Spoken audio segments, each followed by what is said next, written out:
Wari uzi ko hari abantu bafite amaboko adasanzwe? Iyo ubonye ibikorwa umugore cyangwa umukobwa yashishikariye, ukareba n'ibyo abagabo bashishikariye, ubona ari ibihe bikoreka kandi bikaramba? Muraho, nitwa Modeste Info. Aha ni ku ijambo ry'ubwenge by Info. Mu muco wacu hari umugani bakunda gukoresha bishimira ababyeyi cyangwa abagore, uvuga uti ahari abagore ntihapfa ubusa. Ariko si uyu mugani uvuze iki mu buzima bwa none? Kuki uyu mugani ari wo nkingi y'iterambere mu muryango? Reka tuwusesengure.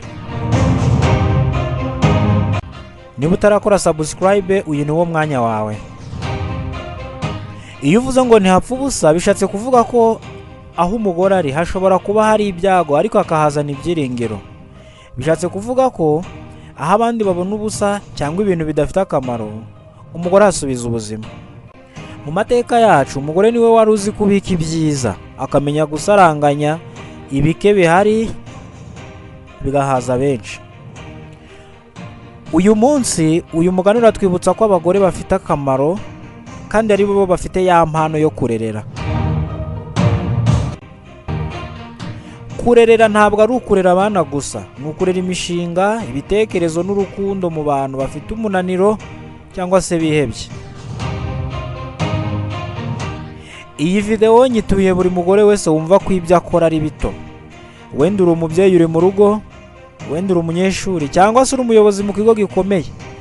Wibuke ko aho ugeze uhazana ibyishimo n'ubumuntu, uhazana icyizere gituma ibintu birushaho kuba byiza. Isi ntabwo ikeneye gusa imbaraga z'ibigango, ikeneye na ya mbaraga y'ubwitonzi n'ubushishozi bwawe, wowe mugore. Niyo mpamvu aho uri hadashobora gupfa ubusa. Uyu mugani rero ujye ukwibutsa agaciro ntagereranywa k'umugore. Niba uzi umugore wigeze kugufasha mu bihe bikomeye, mwandikira umushimira. Kandi niba ukunda ibiganiro by'umuco n'inyigisho z'ubuzima, kanda subscribe we mu muryango wacu. Tuzabonane mu yindi video. Nitwa Modeste Info. Bye.